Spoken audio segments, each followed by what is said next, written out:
welcome to Quid Pros Quo. I'm Rin. And I'm Zac. And today we are talking about preparing for National Novel Writing Month, aka NaNoWriMo, aka NaNo. I abbreviate to NNWM when I'm writing it because it's just too long. Oh my gosh. But let's talk about what it is. Yeah, so National Novel Writing Month is the month of November. But what's special about November?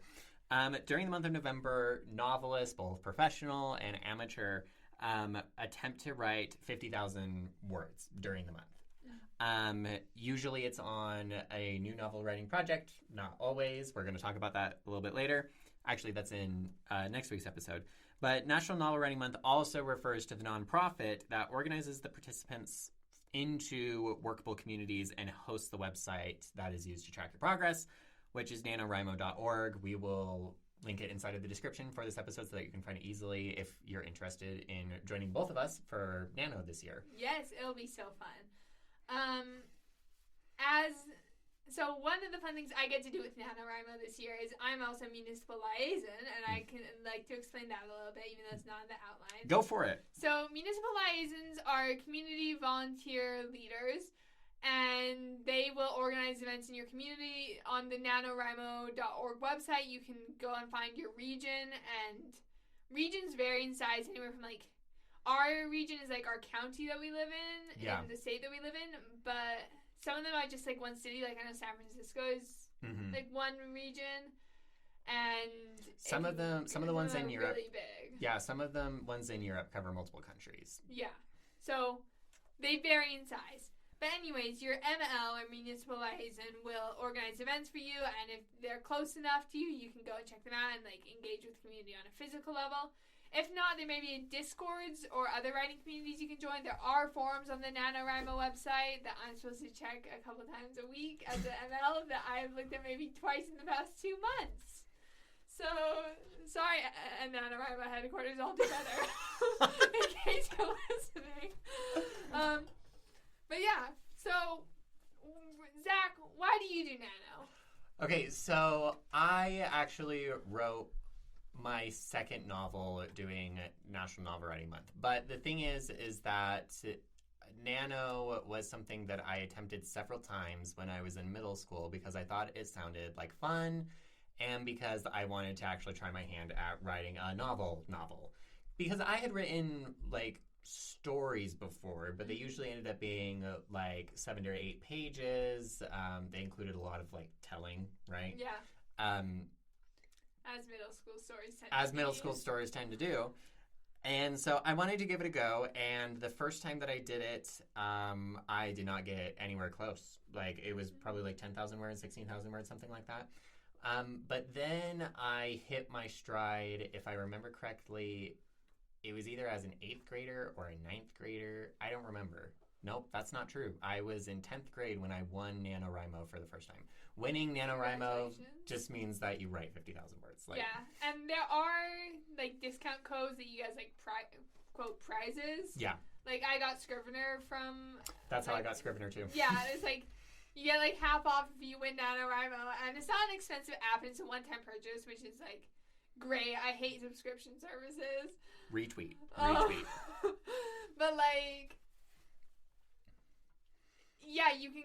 There are incentives to complete the 50K if you're into external incentivization. Yeah, but I think that kind of gets. That's not really why I do Nano, though. I think the reason why I do Nano is because that's when I do my output. Like whenever that's how I get my novel drafts that I usually spend the rest of the year editing. I am working on trying to increase my output throughout the year. But over the course of the past, like, 6-ish years, I guess, 6 or 7, what I've done is, like, write the novel during National Novel Writing Month and then edit it over the course of the year. So it's a way for me to keep my output up. Yeah, absolutely. As for why I do NaNoWriMo, I also wrote my second novel during NaNoWriMo. Oh. I started NaNoWriMo when I was 18, so actually the year we met. Oh, yeah. Like, if you remember, I was, like, up early every morning for, like, lots of reasons, not the least of which being that I was super manic from a mental health condition. But, like, I would get up at like 5 a.m. and just write and do my like 1,667 words a day, which is what it averages out to if you write every single day in November. Yeah. And I wrote All Hail the Queen of Hearts that month. Oh, really? Yeah. Oh, that did not line up in my brain as far as like timeline-wise. Yeah, so. Oh, that's kind of cool. Yeah, it was super cool. So I think it's a really great experience. I like how much output I get during NaNoWriMo. I think it's a really good like test of my skills and like not just my writing skills, but also like my time management. Which we'll talk about in the next section of the episode. But like it's like, can I manage my time and prioritize something that's really important to me? Because I love writing. Like I'm, thinking about grad school. I'm like, do I even really want to do a STEM grad school? Because that's what my undergrad is in. Like I have a biology degree, and I'm like, maybe I want to do mycology or biochem or some combination of the two for my doctorate or my master's or whatever I end up doing. Or maybe I just want to do an MFA in creative writing. I don't know. We'll see. I'd be interested to see how the scales fall for our listeners as far as like, Masters of Science, Masters of Fine Arts. We can do a poll. I think we can actually do a poll on Spotify. Ooh, that'd be fun. I'll see if we can do that. Let me add that into my episode note that I have running as we go. So while you're doing that, let me talk about some principles for prepping for Nano. So if you are a planner, this is the time for you to plan your novel. Like the month of October is often called Preptober because that's what you're doing, is you're saying, okay, let me make my outline, let me figure out everything that's going on inside of the story so that you're super duper prepared to do National Novel Writing Month. I, however, am not a planner. The one time that I tried to plan my NaNoWriMo project, it actually went really poorly. Like, I still wrote 50,000 words, but it was painful. Like, super, super painful. That was me last year. It was so bad. Last year's NaNoWriMo did not work out for me. Yeah. I'm actually, this year for NaNoWriMo, I'm rewriting that one that I did. That's so valid. This year for NaNoWriMo, I'm writing one that I started brainstorming just because I needed words last month during NaNoWriMo, and I could not bring myself to work on my actual project. So I opened up a new Google Doc, and I was like, what if I had like a gender fluid Ghibli Cinderella? Okay. So that's what I'm working on this year. Nice. And speaking of Preptober, after this, I'm running down like 2 cities south of here to go host a Preptober write-in. Yeah. I will be probably an hour late to it. But there's another ML, so it's fine. So if you're like Rin and I, where you're not a planner, let's talk about things that you can do as far as prep is concerned. And I think the number one thing is keeping in mind you're preparing your life for Nano. Yes. That's really what it comes down to, is you are preparing your life for Nano.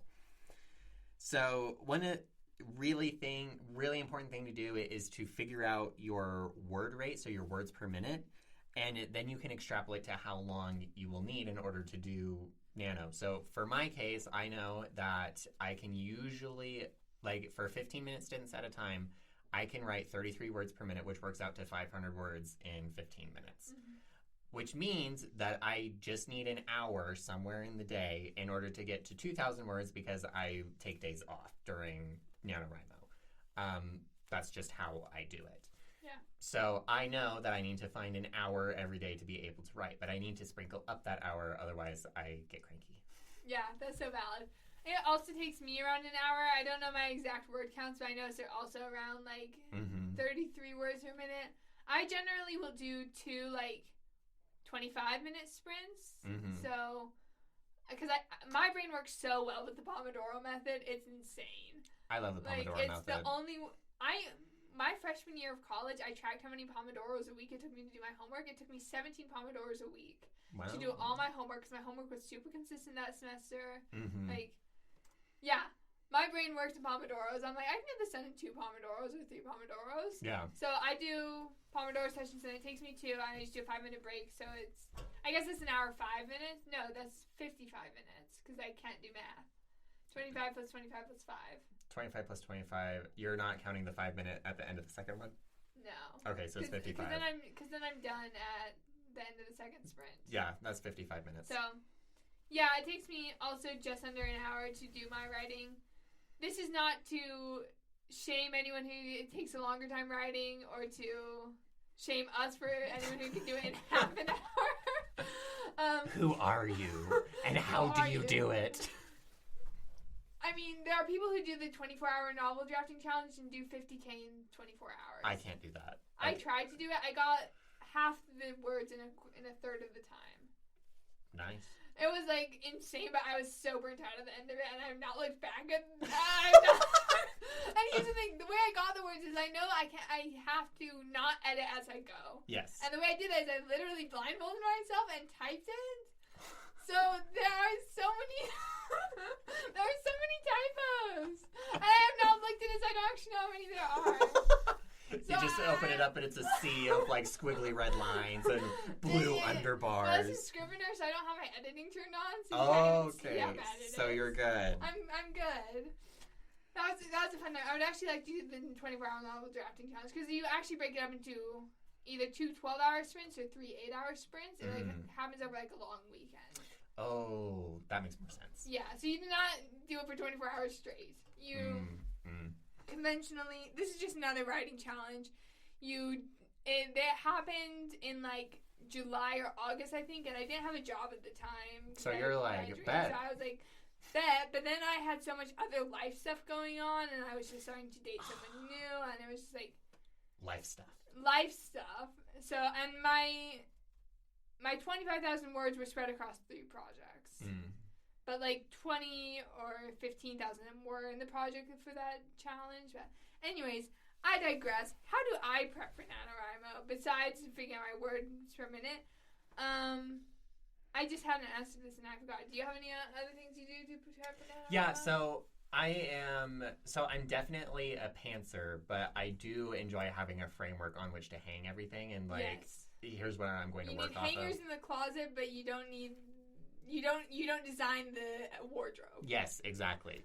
So I usually for Nano, when I've been most successful, what I do is I make character profiles, and then I think about what are the major beats kind of thing, where it's like, here's how it starts, here's kind of like the midpoint, and then here's how it ends sort of thing. And if I have kind of those like 3 points to work to, I can, and also just like a general idea of like, how long am I shooting for this to be? Because, for example, my current work in progress is supposed to be about 70,000 words. So I know that, by 35,000 words, I should be hitting the midpoint. And if it's, if it's a couple thousand in one direction or another, it's not a big deal. But if I'm hitting like 40,000, then it's been too long. Yeah. And that was part of what I did when I was revising things. It's like, the midpoint is way too far over here, so let me like move it around. So that's a big part of prep for me. This year is going to be a little bit different because I'm applying to graduate school. Exciting. So there's going to be an element of making sure that I have my ducks in a row as far as the graduate work is concerned. And like my big papers and essays at least are semi-complete or in... Or you can count them towards your word count. I could do that too. But just making sure that they're in workable forms so that when November comes and it's crazy, I still, like, my life can still continue on the rails without it becoming like, going off the rails on the crazy train. Yeah. To quote a song. Yeah. I'm similar. I just have to, like, figure out, my time allotments. And, like, I'm a big planner. I love time blocking. I have, like, a color-coded Google Calendar. And this year I'm in ML, so I literally have to go host writing events for people to go at, which I hope I'll be very productive on because they're going to last on average 2 hours, which is twice as much time as I need to get my words for the day. And those are happening twice a week at least. Oh, well, so that's some good math right there. That's good math for you. Girl math. Yeah, it'll be good.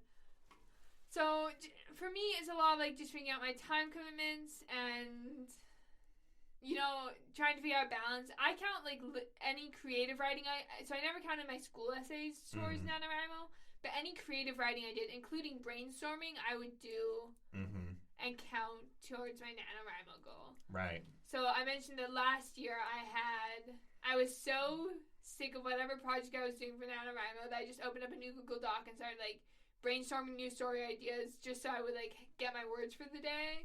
And bullet points are a terrible way to get your words for the day.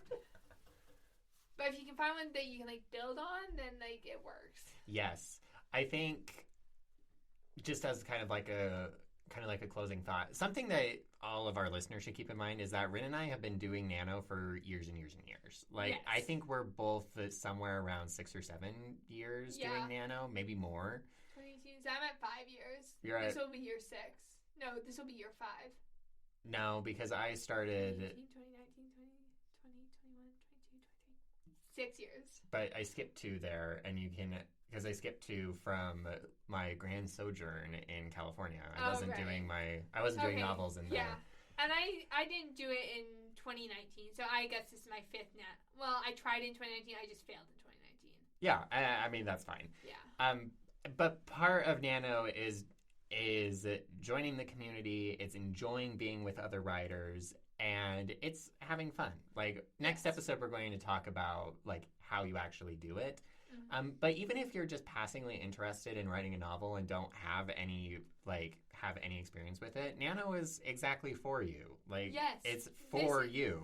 This is an experiment. It's time to try things. Like, I know so many people, like, I'm in the Discord for our region, and so many people just, like, oh, I've never really written a novel before, but I want to try it. And this is, like, such a low-risk way to do it. Mm-hmm. Like, you lose nothing by trying. Very true. Yeah. So, if you have decided that you want to do NaNoWriMo, come back next week when we talk about how to actually do it. Thank you for joining us. This has been Quid Pros Quo. Quid Pros Quo is hosted by DC Winters and CK Jensen.